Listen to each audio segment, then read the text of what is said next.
Hello everyone. आज हम लोग फिजिक्स का chapter number 2 electric potential and capacitance पढ़ेंगे। इस चैप्टर में हम लोग इलेक्ट्रिक पोटेंशियल के बारे में पढ़ेंगे, फिर इलेक्ट्रिक पोटेंशियल एनर्जी के बारे में और कैपेसिटर के बारे में। तो हम लोग स्टार्ट करते हैं इलेक्ट्रिक पोटेंशियल से। ठीक है, तो इलेक्ट्रिक पोटेंशियल होता क्या है? जनरल टर्म्स में इलेक्ट्रिक पोटेंशियल कहा जाता है कि amount of work done by external force to bring a test charge from infinity to a point, ठीक है, slowly without accelerating to avoid change in kinetic energy. Means किसी भी test charge को infinity से किसी पॉइंट पे लाने के लिए जो वर्क डन किया जाता है वो वर्क डन हमारा किसके बराबर होता है? तो इलेक्ट्रिक पोटेंशियल के बराबर। ठीक है, पोटेंशियल क्या है? तो पोटेंशियल एक एनर्जी है, ठीक है, जो किसके लिए एप्लीकेबल होता है? कंजर्वेटिव फोर्स के लिए। मीन्स हम लोग यहाँ पे लेके चलेंगे कि कंजर्वेटिव फोर्स है, यहाँ जो इलेक्ट्रोस्टैटिक फोर्स है वो कैसा फोर्स है? कंजर्वेटिव फोर्स, जिसके कारण इसमें क्या हो रहा है?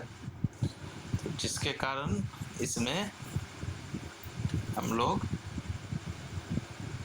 पोटेंशियल डिफरेंस कैलकुलेट कर पा रहे हैं। ठीक है, तो इसके लिए जनरली हम लोग पोटेंशियल नहीं निकालते हैं, पोटेंशियल डिफरेंस निकालते हैं। पोटेंशियल का मीनिंग ये होता है कि क्षमता, यानी कंपेयर करना। जब तक हम कंपेयर नहीं करेंगे तब तक हम कैपेसिटी नहीं निकाल पाएंगे। तो इन जनरल टर्म्स हम लोग अगर समझे तो अगर मान लीजिए ये पॉइंट ए है, ये पॉइंट बी है, तो बी पॉइंट से ए पॉइंट पे इस क्यू नोट चार्ज, ये q naught charge B point पे रखा है। ठीक है, इस क्यू नोट चार्ज को बी पॉइंट से ए पॉइंट पर ले जाने के लिए जितना वर्क डन करना पड़ेगा वही हमारा क्या होगा? Potential difference. तो उसको हम लोग कैसे नोट कर रहे हैं? तो V A minus V B, यानी potential at point A minus potential at point B is equals to work done by external force to bring the charge from B to A. B से A हम लोग charge को लेके जा रहे हैं, ठीक है, अपॉन द टेस्ट चार्ज। ठीक है, ये क्यू नॉट हमारा क्या है? Test charge. अब यहाँ पे एक क्वेश्चन आएगा कि हम लोग क्यू नॉट ही क्यों लेते हैं, टेस्ट चार्ज ही क्यों लेते हैं? तो टेस्ट चार्ज इसलिए लिया जाता है क्योंकि टेस्ट चार्ज के पास अपना कोई इलेक्ट्रिक फील्ड नहीं होता। ठीक है, अगर ये खुद का इलेक्ट्रिक फील्ड बनाने लगेगा तो ये भी एक फोर्स अप्लाई करने लगेगा प्लस क्यू पे। ठीक है, और हम वैसा नहीं चाहते हैं। ठीक है, तब कहानी कुछ अलग हो जाएगी, इसलिए हम लोग यहाँ पे क्यू नॉट को ले रहे हैं। ठीक है, जिसके पास अपना कोई इलेक्ट्रिक फील्ड ना हो। चलिए आगे बढ़ते हैं। अगर ये तो हो गया पोटेंशियल डिफरेंस, लेकिन अगर हमें पोटेंशियल निकालना हो किसी एक सर्टेन पॉइंट पे तो हम लोग क्या करेंगे? तो इसके लिए हम लोग देखते हैं आगे। तो to find potential at A point, ठीक है, we take potential at infinity is zero. तो इसके लिए हम लोग क्या करेंगे? जिस बी पॉइंट पे ये क्यू नॉट टेस्ट चार्ज जो रखा हुआ है इसको हम लोग इन्फिनिटी पे ले जाएंगे। ठीक है, और इन्फिनिटी से कैलकुलेट कर लेंगे ए पॉइंट पे आने तक का जो वर्क डन। अच्छा, इन्फिनिटी पे क्यों लेके गए? इन्फिनिटी पे ले जाने के पीछे हमारा रीज़न ये है कि हम लोग जानते हैं कि इलेक्ट्रिक फील्ड इंटेंसिटी इन्फिनिटी पे ज़ीरो होती है। ठीक है, तो हम लोग मान लेंगे कि वहाँ पे हमारा पोटेंशियल भी क्या होगा? तो ज़ीरो होगा। ठीक है, उसी को हम लोग रेफरेंस पॉइंट मान के चलेंगे। ठीक है, इसीलिए हम लोग इन्फिनिटी से कैलकुलेट कर रहे हैं। चलिए आगे देखते हैं। किसी भी पॉइंट पे पोटेंशियल निकालने का इक्वेशन हम लोग ऐसे कर सकते हैं। ठीक है, हमारे पहले इक्वेशन में क्या था? तो B A minus B B is equals to work done by external force from B to A by q naught. तो उसी को हम लोगों ने बी पॉइंट को इन्फिनिटी पे ले लिया, तो हम लोग कह सकते हैं कि V A minus V infinity is equals to work done by external force from infinity to A upon Q naught. उसी एक्सप्रेशन में हम लोगों ने इसको पुट कर दिया बस। अब हम लोग पोटेंशियल एट इन्फिनिटी को 0 मान रहे हैं, ठीक है, ऐसा माना जाता है। पोटेंशियल एट इन्फिनिटी क्या है, तो 0 है, ठीक है।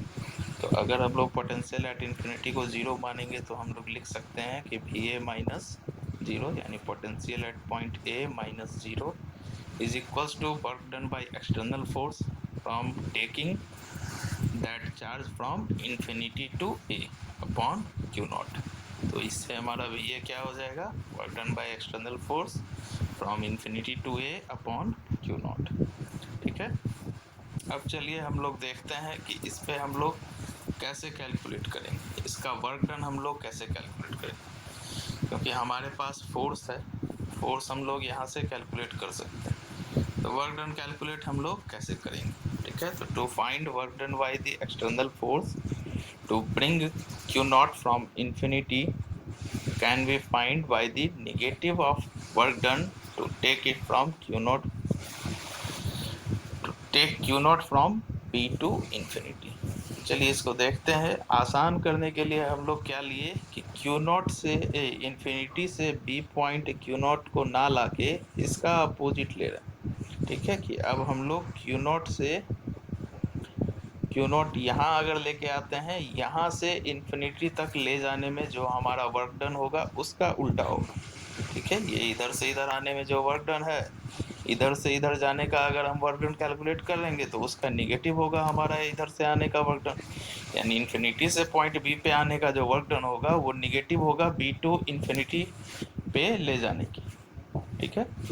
तो हम लोग इधर से लेने का हमारा रीज़न क्या है कि यहाँ पे हम लोग फोर्स इजीली कैलकुलेट कर सकते हैं, इसलिए हम लोग यहाँ से बी टू इन्फिनिटी लेके चल रहे हैं, ठीक है।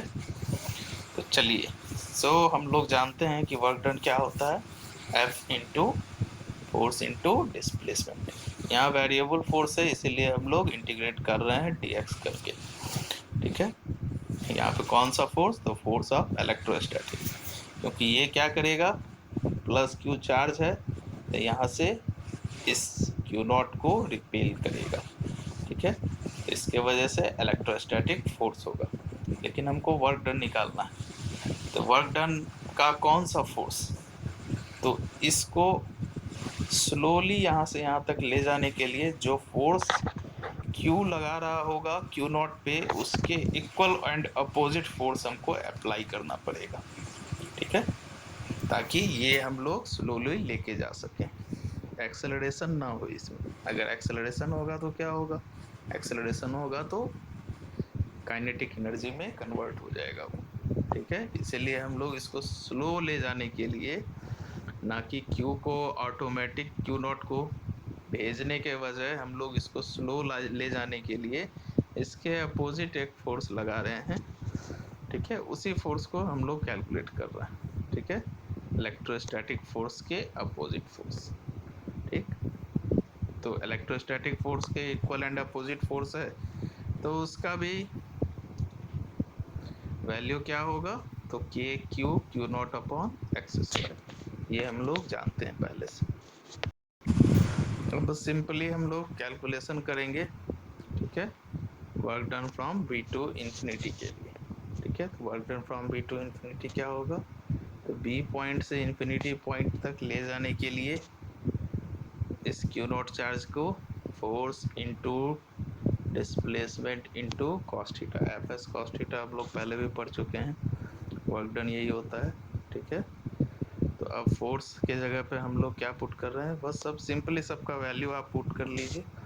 फोर्स का 1/4πε0 Q0 अपॉन एक्स स्क्वायर, यहाँ डिस्प्लेसमेंट एक्स है तो हम लोग एक्स स्क्वायर ले रहे हैं, और dx के साथ इंटीग्रेट कर रहे हैं उसको, ठीक है। कॉस थीटा 180 डिग्री होगा, क्यों 180 डिग्री होगा, क्योंकि हम लोग देख रहे हैं कि जिधर ये फोर्स लग रहा है उसके अपोजिट डायरेक्शन में हम फोर्स लगा रहे हैं, ठीक है। इस डायग्राम में देखिए ये फोर्स किधर लग रहा है, मैंने बताया था कि इलेक्ट्रोस्टैटिक फोर्स ये Q0 चार्ज को इधर धकेलेगा, और हम लोग जो फोर्स लगा रहे हैं वो इस डायरेक्शन में लगा रहे हैं, इसको बैलेंस करने के लिए, तो इन दोनों के बीच का एंगल क्या हो जाएगा 180 डिग्री। तो इसलिए हम लोग cos थीटा को 180 ले रहे हैं। ठीक है, उसके बाद वैल्यू पुट करेंगे, कैलकुलेट करेंगे, -1/4πε0। Q और Q नॉट कांस्टेंट है, बाहर आ जाएगा। पॉइंट कहाँ से कहाँ तक, तो B to infinity, 1/x² dx, 1/x² का इंटीग्रेशन -1/x। अब इसके बाद हम लोग सारा वैल्यू पुट कर देंगे। ठीक है, बी पॉइंट पे हमारा डिस्प्लेसमेंट कितना है, x। लिमिट सारा पुट करेंगे तो हम लोग कैलकुलेट कर सकेंगे। तो कैलकुलेट करके हमारा कितना आएगा, work done from B to infinity -1/4πε0 Q not upon x, जो कि हम लिख सकते हैं -k Q not upon x। तो अकॉर्डिंग टू फार्मूला हम लोग जानते हैं। ठीक है, क्या था हमारा फार्मूला, potential at point B is equals to क्या है, work done from infinity to B upon Q not. ये हमारा क्या आया, work done from B to infinity. ठीक है, तो इसका जस्ट अगर अपोजिट हम ले लें तो work done from infinity to B आ जाएगा। ठीक है, तो work done from B to infinity है K Q not upon X. तो work done from infinity to B क्या हो जाएगा, माइनस में है ये तो प्लस में हो जाएगा फिर। ठीक है, इसके बाद हम लोग वैल्यू पुट करके कैलकुलेट कर लेंगे। वैल्यू पुट करेंगे तो क्या आएगा, B B is equals to K Q not upon X upon Q not cancel हो जाएगा। तो हमारे पास जो फाइनल फॉर्मूला बचेगा, potential at A point B is equals to K Q upon X. X क्या है, distance from point from source charge, यानी जो हमारा क्यू चार्ज था वहाँ से डिस्टेंस इसके बीच का, यानी क्यू नॉट के बीच का। ठीक है, चलिए, आशा करता हूँ आप लोगों को समझ में आया होगा। अगर कुछ ना समझ में आए तो आप लोग मेरे से दोबारा पूछ सकते हैं। Thank you.